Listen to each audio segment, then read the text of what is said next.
gravy. If our federal government could do the same, we would not be in a fiscal mess. I mean, a disastrous mess that we are in the federal government. So it's a shame. So we passed a budget, $74 billion. May not ring a bell to you, but let me put it in perspective.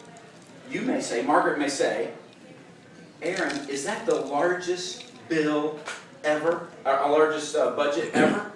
I would say, yes, Margaret, it is. But Sue will say, but wait a minute, Aaron, isn't it the 5th largest on a per capita basis because our population has grown? And I would say, Sue, that's a very astute observation. Thank you very much for pointing that out, which is good. So, 74 billion is, well, 74 billion is what we passed. Our population is 19 million people.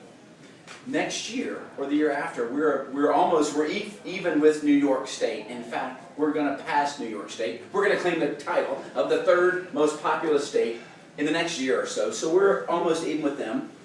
Our budget, $74 billion. So population the same. Our budget, 74. Theirs, $137 billion. So you can see almost double. That's because they have, you name a tax. They probably not only have it, they originated it. They perfected it. It's a science taxing up in the, that's why we're people, and that's why our governor right now is going crazy and getting criticized by writing letters to companies and saying, why are you there? Come here. There's all kind of goodies to be claimed. There is a great workforce, blah, blah, blah.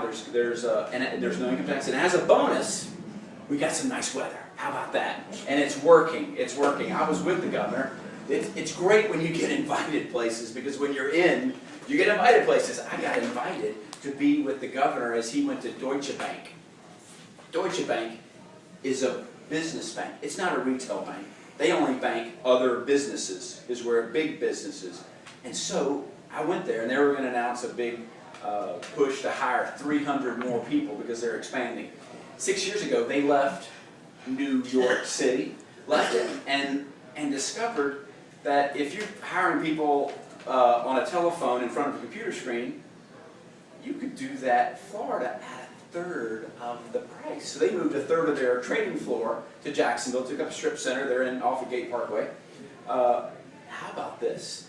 They got 37 of their top executives at the time and said, we're going to move you to Jacksonville, Florida. I don't want to say that they called it Hicktown. They just didn't know where it is, never heard of it. What? We're not in Miami. And so no one was really excited about the move. So the company had to say, this is what we're going to do. You're going to go to Jacksonville. You're going to help us start Deutsche Bank, Florida. And for 5 years, you'll be down there. And after 5 years, we will move you back to New York. We'll move you back to North Carolina. We'll move you back to all the places Deutsche Bank is. You pick. But you got to give us 5 years. 37 of them said, okay, I'll do it.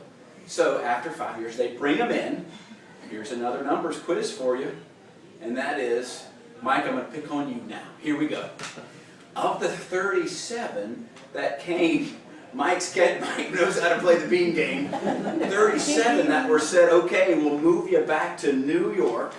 How many took the deal to go back? Probably 0. Not, Mike already got it. Not a single one. Not a single one. And so I was with the governor, and we got to meet this team that boldly came to somewhere they never heard of. Their average commute for these folks was an hour, 45 minutes on public transportation. Some of them not only had a subway, train, bus, some of them had a ferry, subway. They would leave. Can you imagine leaving your house? It's pitch black. It's 6 o'clock in the morning to get to work on time, and come home between 8, 9, 9:30, 10 o'clock. Only do the same thing over and over again. And that's what they were telling these stories. Total insanity. I get home and it's light. The average commute now is 17 minutes. In their own car by hand. And they're living like kings because they do their same salary from up there, and they can buy these huge. Yeah, they're all kings and queens now and doing well. And now there's a list of people that want to transfer down. But we were with the governor. Yeah, many of them do. They live in Ponte Vedra. That's the #1 choice. Now 300 new jobs has happened. So that's great news. And that's what really, a lot of the focus for this year's legislature was on job creation. What can we do to create jobs, including getting rid of making businesses. Now, Joe loves this. We had a great little conversation about incentives and different things, about eliminating barriers to business for companies to do businesses. One of which, if a company, like a factory, buys a piece of equipment and puts it in their factory to make stuff or create jobs, we would make them pay sales tax on it. And that is, we're only one of 2 states in the nation that do that. So part of which was eliminating that sales tax. It passed. It's already bringing other jobs here, and that's a great thing. Jobs. Listen, it's all about jobs. If you don't have a job, there's not a lot of good things happening in your life, and that's where you make bad choices, and that's where everything starts going downhill. All right, 3 priorities that I had. We filed 26 bills. We batted 500, 13 of them passed. Some of our priorities that I want to tell you about. One was number 1 priority.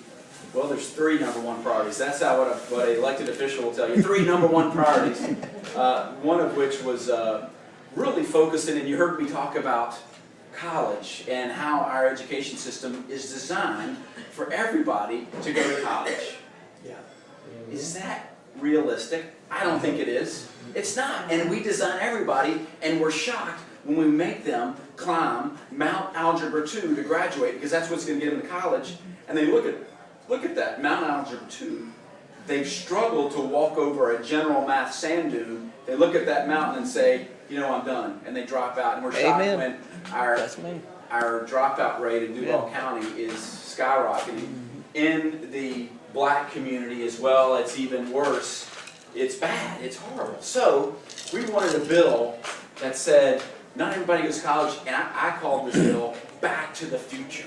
Back to the future. Our future is in giving hope by teaching people a skill, a vocational skill or something.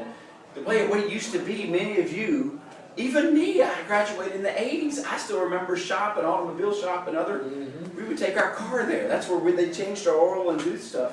We got away from that because we wanted to increase standards, which is good if you're going to college, but not. So we said this. We said, instead of taking those courses, Algebra 2, calculus, and different things, if you're not going to college, why not take a class that will give you a skill in a specific industry? Amen. The example I give is of becoming a Microsoft certified engineer, where you can learn the programs of Microsoft and teach people like Aaron, who went to school, who still can't figure out their computer sometimes, learn the programs, teach them and different things. We're sitting here trying to download Microsoft on my new laptop. Very good.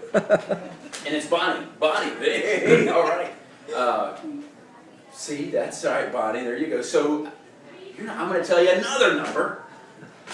A kid graduating with becoming a certified Microsoft engineer has an average starting salary of $25,000.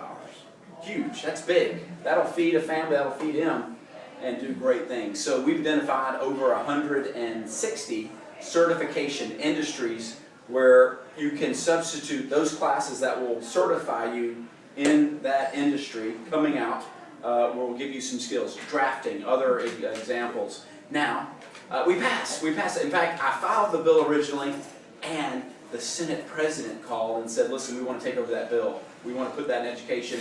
It's going to be a hot bill. We want to go for it. And so when the Senate president calls you and says, we want to take over your bill, what do you say, Raymond? Yes, Political sir. answer is yes, sir. Yes, sir. That's exactly right. I got to be a co-sponsor. And we worked that. We got to be a co-sponsor and go. Now, next year, we're already looking at, in fact, I'm going to tell you, we're already drafting and looking at writing and coming up with ideas of new legislation for next year. And one thing we want to do is